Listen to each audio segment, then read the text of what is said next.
Welcome to the Pharmacy Podcast.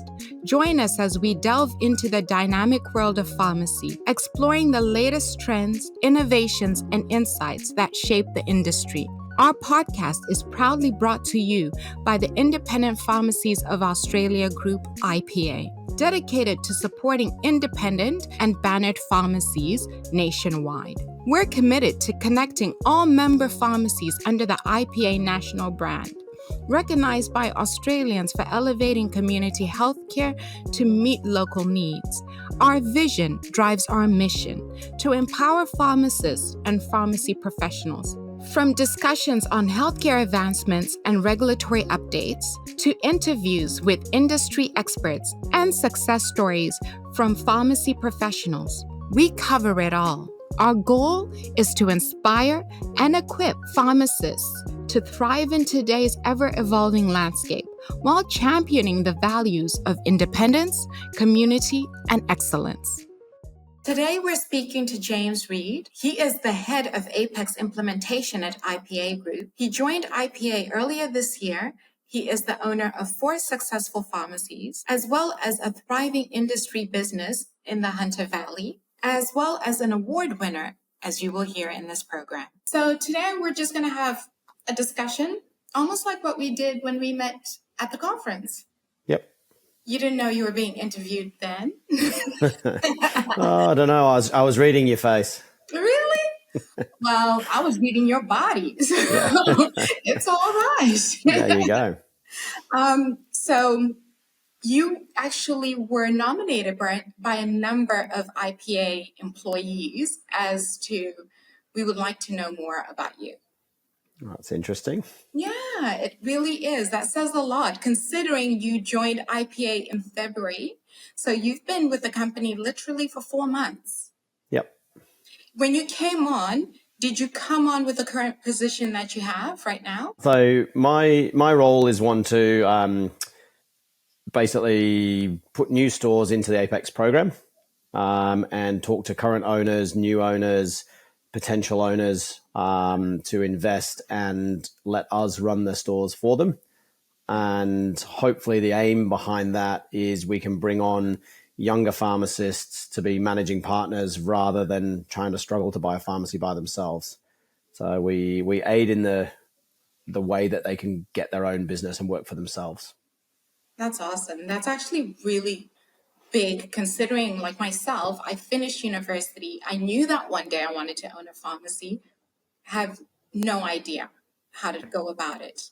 It's like, do I need $1 million to be able to buy a pharmacy? How do I even know that there's a pharmacy available? Yeah, look, it's a very complex process, and I've been through it myself and probably didn't get it right the first time. But experience has shown that we know how to do it much better now. So you actually have a pharmacy that you've owned for quite a while, and that's in Newcastle, and it's called Doc Megasafe Chemist. Yep, Doc's Megasafe. Yep. But that's not your only pharmacy, is it? No, it's not. I have 4 now. 4.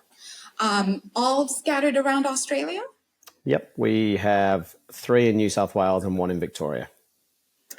Now, correct me if I'm wrong, but you are not a native of Australia, are you? You are correct. Yep. I did my homework. You are a university graduate of Manchester. That's right. Yep, in the UK. Yeah, and dashed over across the pond and settled in Australia. Why Australia? Yep, I moved in 2005 for 1 year was my plan. Okay. I came for a job change. The job I was in the UK was regional director for Tesco's supermarkets, running pharmacies across Scotland and the northeast of England.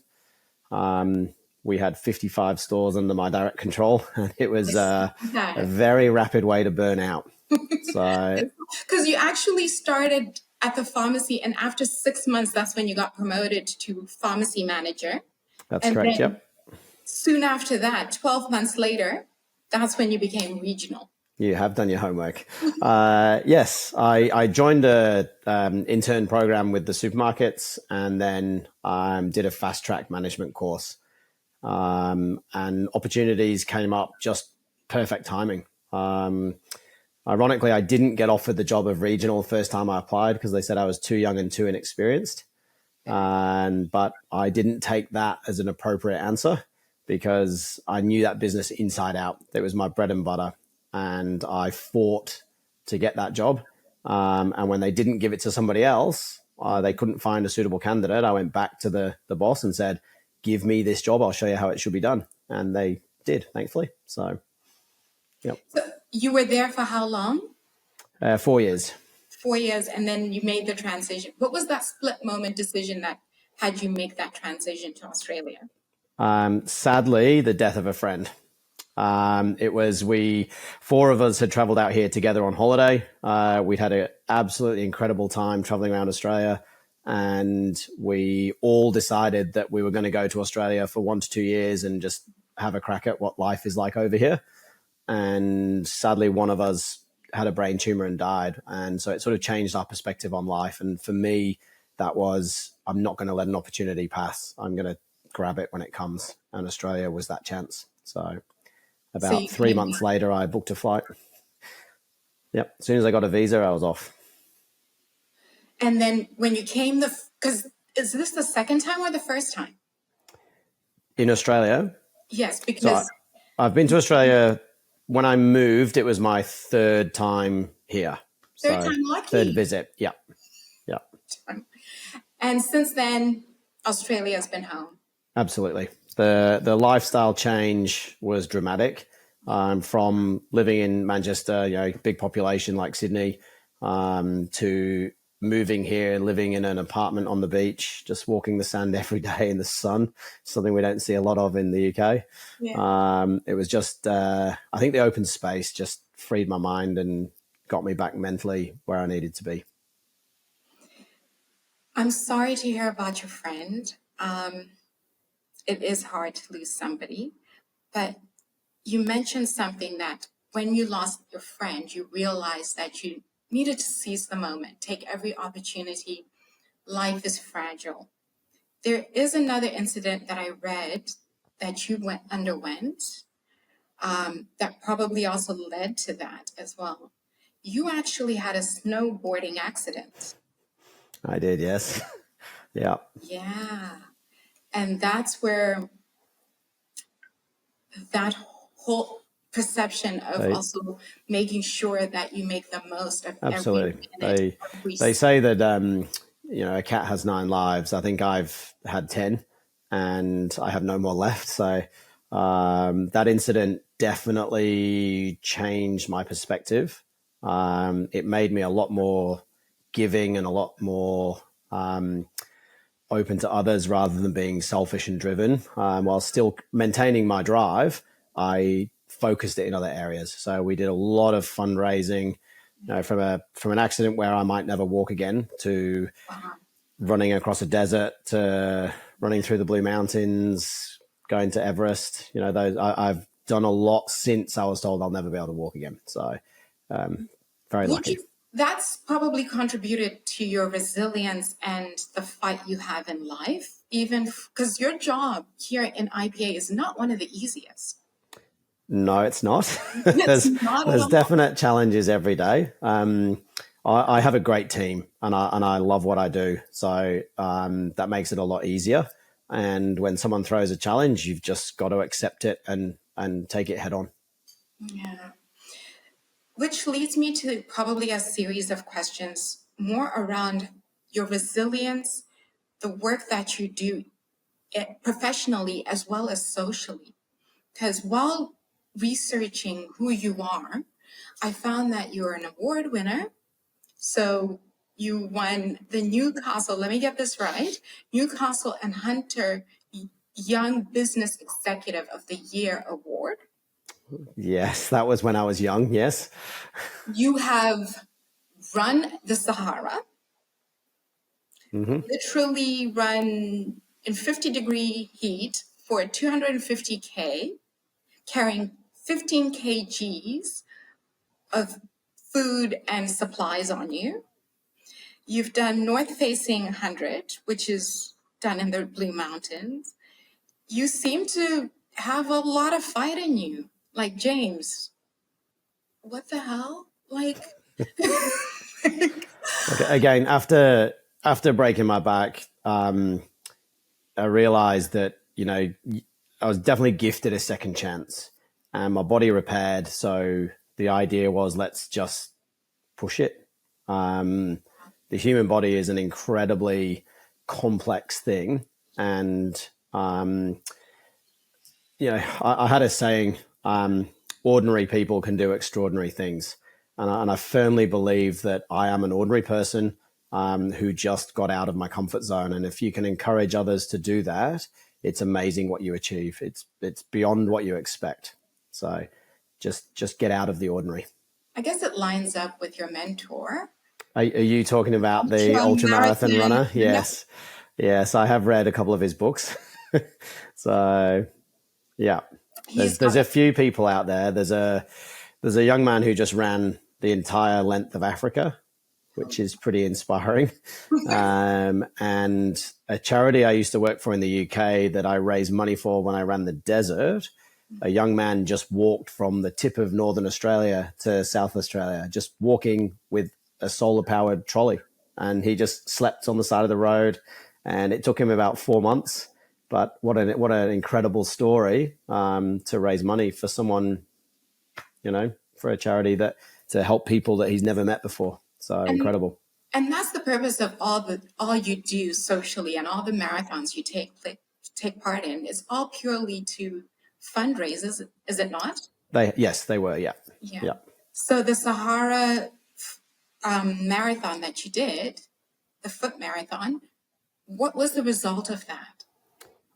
There's the money raised from that went to Ronald McDonald House in Newcastle and also to the children's ward inside the hospital at John Hunter. So there's a group of people who fundraised at the same time, and we raised enough to build a new NICU unit for the hospital. Amazing. With IPA, you've just finished a Cambodia trip as well. Yes. Can you tell me a little bit about that?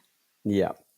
So our directors of Steve, Michael, and Dennis supporting a charity called Growing Cambodia, where we build schools to help young children, disadvantaged children in rural areas of Cambodia learn English.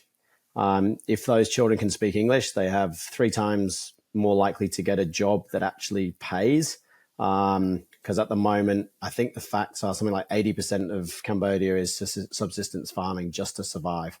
But if they speak English, they have a real chance to get a job. So IPA's directors and the whole company's fundraising has built a new school.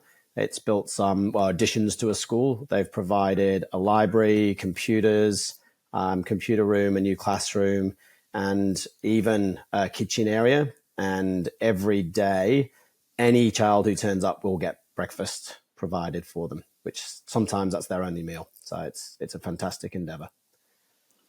And you had the opportunity to actually go down there to Cambodia when they opened up the school. I traveled with Steve and his children, and it was really humbling, exciting, thrilling, so heartwarming to see the joy on children's faces for something so simple. Really put my own life in perspective with my children. Be very grateful for what you have. Yeah, true. And sometimes we tend to miss it. But yeah, you are doing a good job of actually pushing yourself to the limit. In marathon running, it's easy to throw a fundraiser sometimes, but actually exerting that level of effort and subjecting your body to that level of stress and still being able to make it through. Are you still running marathons? Not at this stage. I have 2 very, very dodgy knees. So multiple surgeries has left me a little bit shy on that front at the moment. But I do firmly believe, despite what my doctors tell me, I still have one more in me. So one more marathon? One more ultra. I want to do another crazy event. I'm not sure which one yet, but there's a couple. There's some in Antarctica. There's some in Mongolia, which is a 100-mile ice race, which is pretty cool. I'm keeping my options open.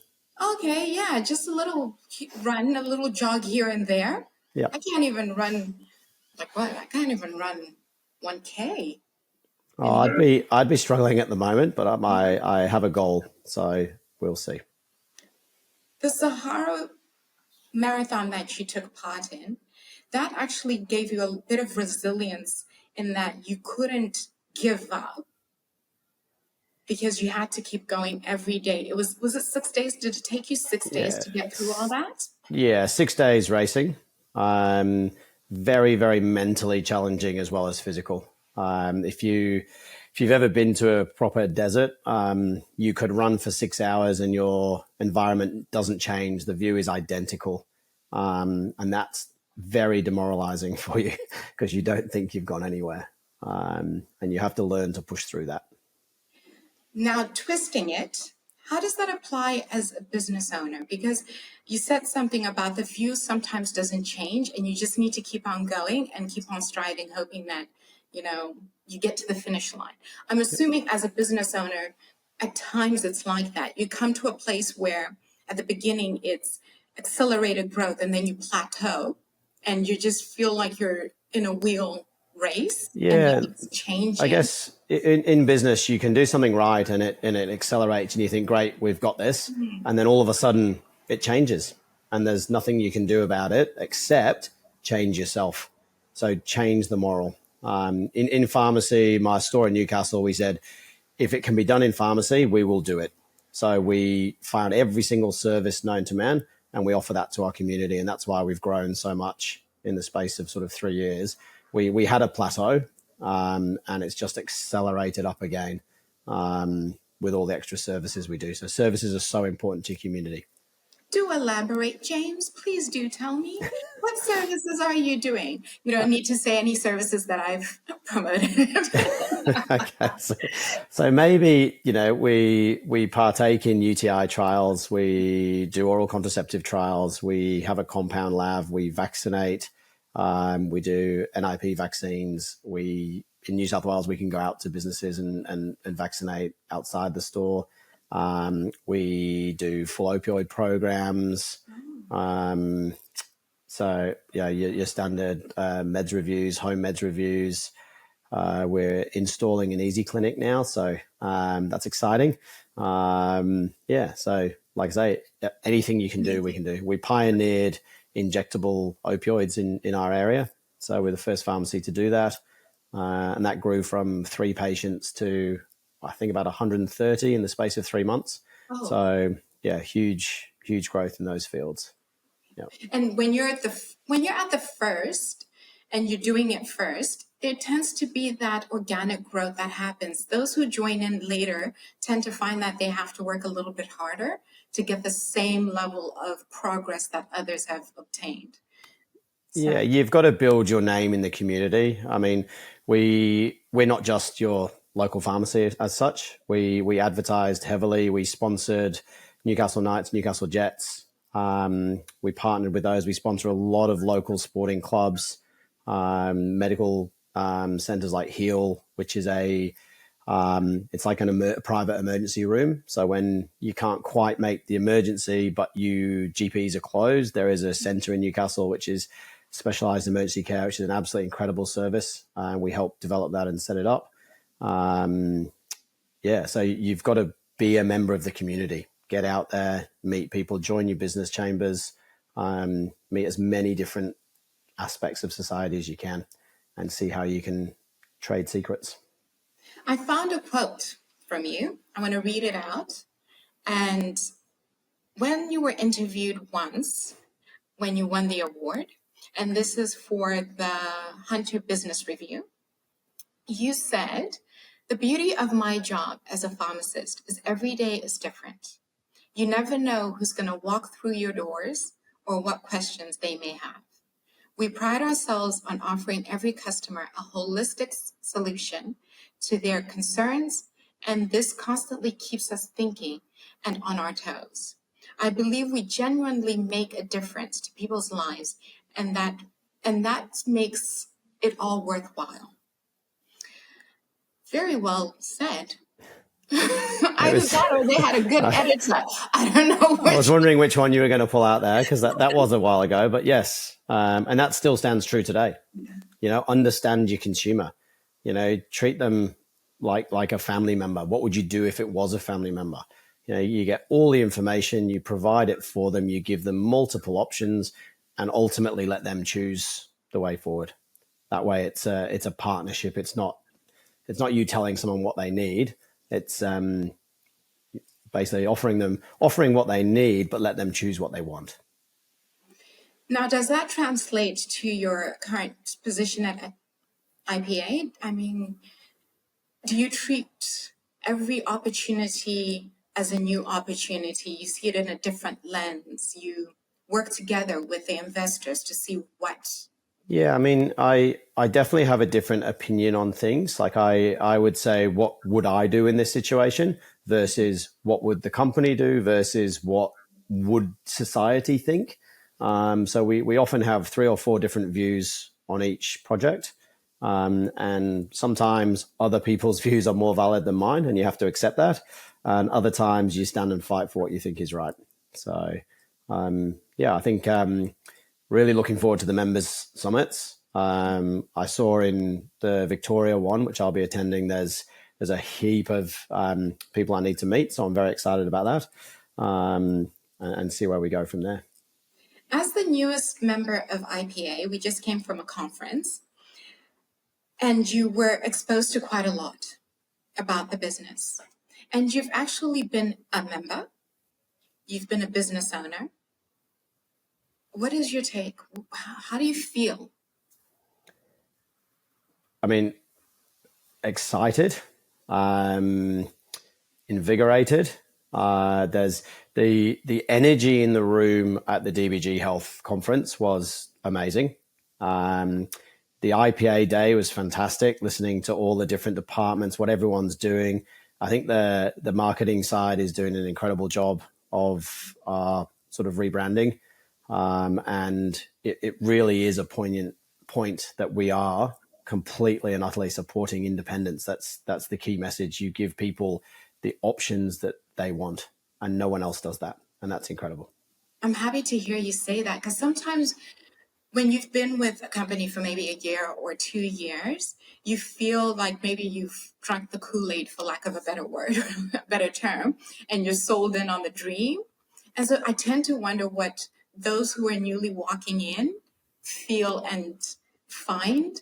And it's actually resonating with how I find it. It's amazing the amount of energy everyone has, the amount of passion everyone has. And our common goal at the end of the day is our members. No one is thinking about what would be good for, this person or this department. It's what does the member need? Absolutely. It's How can purely, we showcase the member? yeah, it's a company that's focused on members. Yeah. That's it. That's why IPA is great.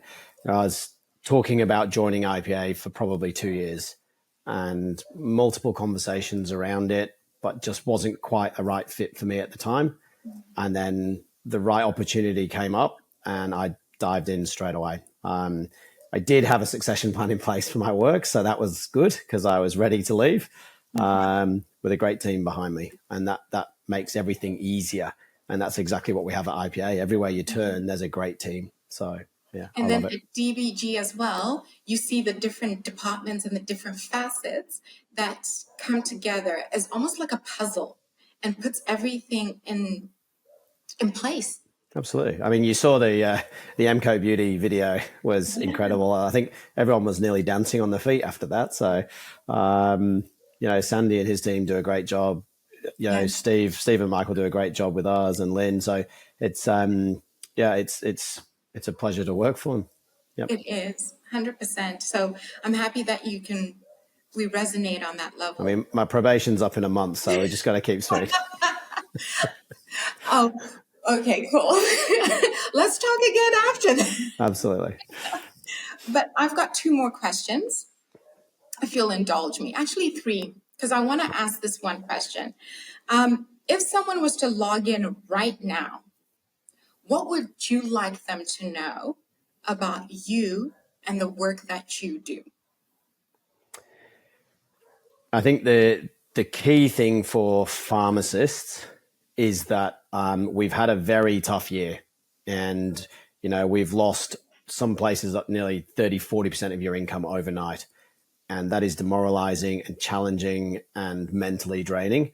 But I see opportunity around this, so we need to stay focused on what we are good at, that is looking after our patients, offering as many services as we can, and stay strong and look for support. That's what IPA does.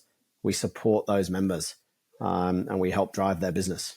So if you're not sure what you're doing in our industry, talk to someone from IPA. That's what I'd say, because we have an absolutely incredible offer to keep people motivated. And I'll show you how you can get out of everyday running, or stay in everyday running without the hassle of running a business. So, what we want to do is have pharmacists be pharmacists. That's the ideal solution. That's what we're good at. That's what we're trained at. Running a business is hard, and some people aren't very good at it, but they can be with a little bit of help. The last two questions are slightly different in that one comes from an IPA team member within the business. Another one is actually generated from AI. Fantastic. So they're really random questions. Okay. So Jocelyn Morgan, who works in professional services as a professional services consultant, would like to know, if you were a drug, what drug would you be? That is a very interesting question. What would I be? Do you want to hear what I said? I would. Oh, go on then. Yep. I said I would be metformin. I'm hard to swallow. I come in various forms, so immediate release or slow release. Yep. And it can take a while to get used to me. I can give you a bit of a stomach upset at the beginning. The irony, my answer was going to be, one option would be a chemotherapy drug, because despite what I'm doing to your body, I am making you better. So in relation to business, you might not like what I'm saying, but I do have hopefully the skills to back up that what I am saying will turn out to be very beneficial in the end. So I guess that's one answer. And OpenAI would like to know, if you could go back in time to a period in history, what time frame would you go back to, and why? On a personal level, I was born in the late 70s. But you don't look it. You don't. Thank you. Thank you. The 80s was an incredible era I'd say, to be a teenager or in your 20s. It was such a fun time, with all of a sudden all these new technologies came out, from, let's go something basic like CDs. Probably people today don't even know what those are, but the music was crazy. People were fun. I'd love to have been a little bit older in the 80s. I'd love to relive the 80s. So you'd have liked to be a teenager in the 80s. So you'd have been the one wearing the fluorescent tops, absolutely, the styles. Yep, absolutely. Yep, walking around with the stereo on your shoulder. Yeah, absolutely, 100%. You just, loved it. I was living in the States during the 80s. Oh, well, I'm a little bit younger than you, so I was but a toddler. So you're still in your 20s then. That's good. Yeah. I was but a toddler when I was in the States, and we had just arrived in the States. And so a bit of the 90s were like that, like the early 90s with big hair and the full-on matching outfit, the music, like you said. That's when we had Madonna, MC Hammer. So, yeah. Yep. I hear you. I resonate with that. Yeah. So it was just for fun. So, James, you would just go back for fun. That's absolutely what you're telling me. Yeah. Well, there's no point in going back to bad times. Let's just go and have a good time. Not to change the world. No. We're just going to go back for fun. Exactly. Well, James, I thank you so much for your time today. I thank you that you took the plunge to come to IPA. And I think the first time I spoke to you, you awed me and my jaw was on the table, to the point where I asked you, what are you doing here? Why are you here? I have been very welcomed into the company. So it's been it's been a bit of a journey with travel and everything, but I love it. I wouldn't change it. So Yeah, you've done a lot as well. Just even reading up on all the accomplishments, like it's just amazing what you have accomplished. you did miss out on Pharmacist of the Year once for a I different banner group, did. but What that's year okay. was it? I'll No, leave that out of it. what year was it? Let me. Oh gosh, yeah, it was a few years ago. It was about 5 years ago. What got you over the line? What was your point of difference? It was voted for by the banner group, so I don't actually know. And believe it or not, I don't know why this happened, but I was the only person not allowed to do a thank you speech at the end because allegedly it would have taken too long. So Fair enough. we will see. Fair enough. Well, let's do it again. Put your hat in for Pharmacy of the Year once again. I don't think there's rules or regulations on number of times, right? Let's promote our teams and get it up there on stage at DBG Health for those awards. Yeah. That's what we need next. Yeah, go. You haven't finished yet. You've got one marathon left in you. Hopefully, A couple more of Pharmacy awards. maybe New business ideas. 100%. And empowering the new generation to actually own own pharmacies. I hope so. Yeah. Yeah. I think if people are willing to listen, we can definitely guide and educate. Yep. Your plate is hardly full. That is but a side plate right there. We can put a couple more things. We'll just add 4 children into the mix. Oh, okay. 4 kids. Very understanding wife. Thank you so much. And thank you to your wife, actually. Absolutely. Yeah. Wouldn't be possible without her. At Independent Pharmacies of Australia Group, we're dedicated to supporting a network of leading independent and bannered pharmacies nationwide with a vision to connect all member pharmacies under the IPA national brand, recognized by Australians for elevating community healthcare to meet local needs. Thank you for joining us today on the Pharmacy Podcast. We appreciate your support in our mission to shape a thriving and patient-centric pharmacy industry. For more information about Independent Pharmacies of Australia, you can visit our website, ipagroup.com, or stay connected with us on social media. Thank you once again for joining us. We look forward to welcoming you back soon as we continue our journey together, enhancing community healthcare